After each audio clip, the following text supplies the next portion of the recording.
زمانے کی سرکار عالم صلی اللہ علیہ وسلم ارشاد فرماتے ہیں جب تمہارا کوئی مسلمان بھائی مرے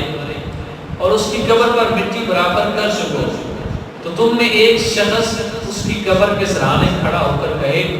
یا فلان ابن فلان تن، یا کہے یا فلان بنت فلان تن۔ اس کا مطلب اتنی میں نے پڑھی، اس کا مطلب یہ ہے کہ آپ نے وہ چاہے مرد ہے یا عورت ہے اس کا نام لے کے اس کو اس کی ماں کے نام کے ساتھ بلانا ہے۔ اچھا میں وہ میری ایک عادت ہے آپ کو پہلے ایک دفعہ بتا چکا ہوں، کہتے ہیں سیاڑا تو حال ہوئی ہوتا ہے اتنا گرم ہوئے آپ نے ساٹھ کا مار دے رہے، ماں کا کیوں کہا گیا، باپ کا کیوں نہیں کہا گیا؟ قیامت کے دن بھی میرے آقا صلی اللہ علیہ وسلم فرماتے ہیں اللہ تعالیٰ بندوں کو ان کی ماؤں کے نام سے بلائے گا۔ اللہ کتنا بندوں کے ساتھ پیار کرتا ہے، اس کی وجہ پتہ کیا ہے؟ اگر کوئی اپنی ماں کا جو خامد ہے جس کے ساتھ اس نے شادی کی اس کے علاوہ کسی اور کے نطفے سے پیدا ہوا، اپنے باپ کے نطفے سے پیدا نہ ہوا ہو، حرام کاری سے پیدا ہوا ہو، تو قیامت کے دن اگر باپ کے نام سے پکارا جاتا تو باپ کے نام سے پکارے جانے پر اگر کسی کا اس کی ماں کے ساتھ نکاح کسی اور کا ہوتا، وہ نطفہ کسی اور کا ہوتا، کہا جاتا ہے وہ بیٹا زید کا ہوتا، کہا جاتا اے زید اٹھ ادھر آ حساب دے، تو اس کی ماں کے ساتھ نکاح بکر کا ہوتا تو میدان محشر میں اس کو کتنی شرمندگی ہوتی۔ اللہ تعالیٰ نے اپنے بندوں کی اس تکلیف کو دیکھتے ہوئے قانون نہیں بدل دیا ہے، بندوں کو ان کی ماؤں کے نام کے ساتھ جن کا اس طرح کا معاملہ ہو ان کی ماؤں کے نام کے ساتھ بلایا جائے گا، باپ کے نام کے ساتھ بھی بلایا جائے گا۔ دیکھیں اللہ کتنا رحم کرنے والا ہے۔ تو قبر میں بھی حکم ہے کہ بندے کو اس کی ماں کے نام کے ساتھ بلایا جائے، لیکن اگر کسی کی ماں کا نام نہیں آتا تو حضرت حوا علیہ السلام جو ہر بندے کی ماں ہے ان کا نام لیا جائے۔ توجہ سے سنیے، بڑی امپورٹنٹ حدیث پاک ہے اور آخری ہے۔ کہو یا فلانا ابن فلانا تن، کیا فرماتے ہیں کہ وہ سنے گا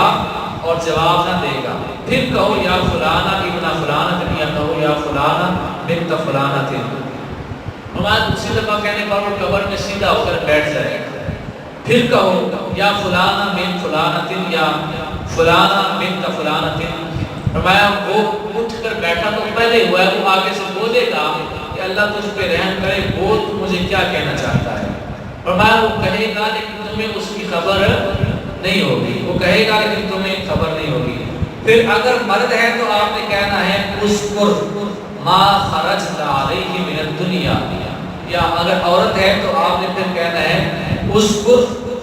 خرجت علیہ من الدنیا شہادت اللہ الہ الا اللہ وان محمدا عبدہ ورسولہ صلی اللہ تعالی علیہ وسلم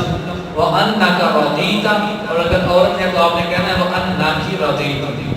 باللہ ربا وبالاسلام دینا وبمحمد صلی اللہ تعالی علیہ وسلم نبیا وبالقرآن اماما۔